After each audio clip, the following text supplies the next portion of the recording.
Shalom, I'm Rabbi Gail Schuster-Buskila, and I'd like to talk about Parashat Mishpatim, the sixth Torah portion in the book of Exodus. Now, as someone mentioned quite clearly in one of the commentaries that I read recently, this portion has no plot. What is most important here is a list or a listing of a lot of laws and some things about some holidays, but mostly about laws. And I usually try to have some sort of image in my mind of what to talk about. And I've done a little bit of changing my mind about what I think I'd like to show. And yet, I do think that this, just as the Ten Commandments dropped into the world or appeared on the stage of the world, that what happens is that there's a ripple effect. And that's what we'll look at today, is what does it mean to have a lot of laws? What does it mean to have laws that seem to be important? And not every law might be to your taste or to my taste, but what does it mean? What do these laws mean? And why are they here?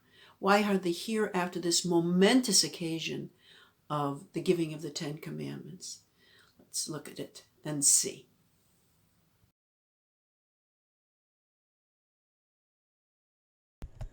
And here we are on my page for Midrash.Harabah for Mishpatim. I've entitled this one Guidance.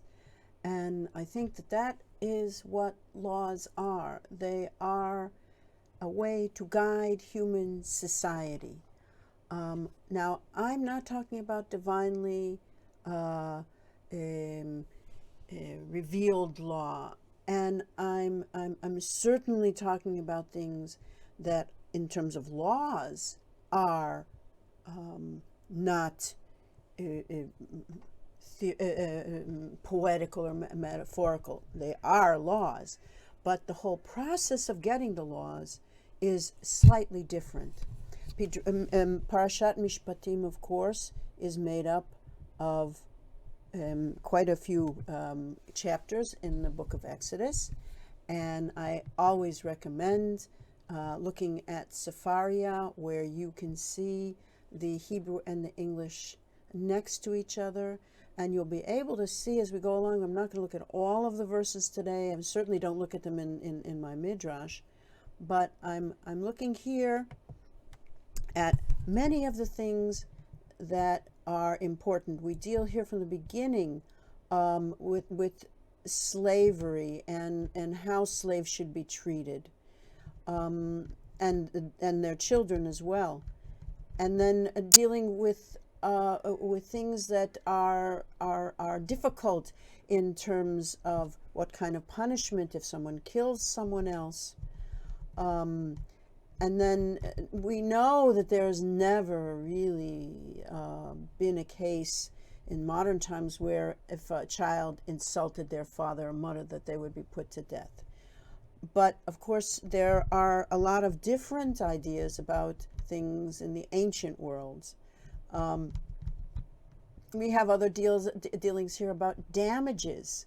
Now, we also know this problem of an eye for an eye and a tooth for a tooth, which was later reinterpreted to being compensation for an eye, and that is actually quite the basis of our legal system. We also might talk about the problem of oxes goring things. Now, I don't have an ox that gores things, but I do have a car that might hit something. So we do know that there may have to be compensation in these sorts of things. We also know that if you are not diligent and you create a pit or something and don't cover it, you are responsible for that, and there has to be restitution for someone, either their ox or even they fall into this pit. We go more and more and more into the depths of these different laws. And we talk about things that were important. We talk about livestock. We talk about how if someone stole from a man's house, what would happen to that thief? We also have an idea of the fact that if you don't have a witness, okay, and then you're going to have an oath given before the Lord. You know how everybody goes to court and they put their hand on the Bible or some other thing? I don't know. That's very common in most Western societies. And then a person is obviously going to be telling the truth. That's an awfully broad statement, something very odd. Also, we have this idea of if you borrow something and then it dies or it's injured. You know, if I borrow my the drill from someone and I ruin it, then I have to compensate that person. I don't know about sorceresses. I don't know. Who knows what a sorceress is, or was, or did, or was. But it comes down to the fact that all these laws are connected in some way in this parasha to the laws that were given through the Ten Commandments at the beginning of the last chapter. And now this chapter is a list of different kinds of laws. And this is what happens throughout this chapter. There's quite a lot to read. I find it to be fascinating as to what laws were listed here. There'll also be a list of little holiday cheer. But we're back in my Midrash, and I actually want to go down to look at a later part of it. This is a later part of my Midrash. We begin with Exodus verse 24. Chapter 24, verses 12, and then we'll skip to 15 and 16. Yahweh spoke to Moses, "Come up to me on the mountain. Wait there. I will give you the tablets of stone, the teaching, the commandments that I have written to instruct them." Moses went up to the mountain. The mountain was covered with a cloud. The presence of Yahweh was on the mountain. It was a cloud covered for 6 days. On the 7th day, Moses called out of the cloud. The messenger has to be clear to us now. The time for guidance is now. No more cloudy mysteries or shiny miracles. Just give us a strong sense of direction now. Who exactly is that messenger? A police officer who is pointing direction and directing us on a road ahead? A teacher who is setting out strict lessons for us to learn? A preacher who is telling us loudly how to behave? An old man who is trying to articulate his vision of the future? And I quote a verse from Proverbs: "I taught you about wisdom. I guided you about integrity. While walking, your steps will not falter, and if you run, you will not fail." And below here is here are two pictures of what in traditional Judaism is called a Shiviti, and it comes to tell us a visual depiction of the things that we have been reading or listening to if you were there at that time at the giving of the Torah. I'll just say a small word about Shiviti. I really suggest you look it up. It is a very interesting concept, and it is as it says here, a meditative representation of that verse from Psalms. And you can see it in all different places. And it is usually crowned at the top by the sacred name of God, followed by whatever else the person who is writing the Shiviti thinks is important. Yes, we are looking up.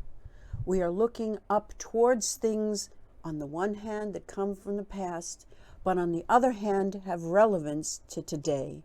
And I talked about the ripple effect, and I mean the ripple effect, because these are things that didn't just happen in antiquity, that weren't just relevant in antiquity, but they are relevant through the millennium down to our very day. Ordinances that help us to create a better society. I'll leave links to the whole Midrash and to the Shiviti article in Wikipedia as well at the bottom of this video. as I said before, we're talking about the impact of laws. My Midrash talks about guidance, but guidance from laws to have a more just and organized society.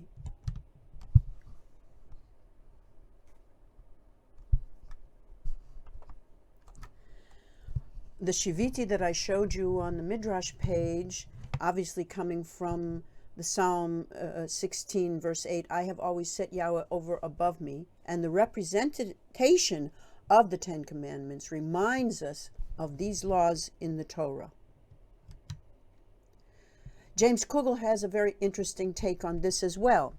Once the Torah, the book of the commandments of God, had been given over to the people of Israel, they no longer had to worry about what God might want them to do, because now we know what is pleasing to God. Now there would be no more guesswork. A path had been given for every man, woman, and child to follow the laws of the Torah. I also like this quote from Leon Cass's Founding of God's Nation, and of course, if it's a nation, you need laws. And again, I'm talking here about the ripple effect. The ordinances of Exodus 21 to 23, some of them which we saw, supply constitutive teachings for national self-rule, looking up to the divine. And you saw that you looked up at the Shiviti before. The ordinance's purpose is not just legal, but also cultural, to educate these former slaves in the conditions of human freedom and decency, to enjoin them to aspire to righteousness and holiness, and to prepare them to resist the evils that afflict human life in Egypt, Canaan, and elsewhere. Extraordinarily important ideas that just didn't start with and stop with this biblical account. I hope you enjoyed my introduction to Parashat Mishpatim. Not commandments, not rules, laws. Shabbat Mishpatim, Shabbat Shalom.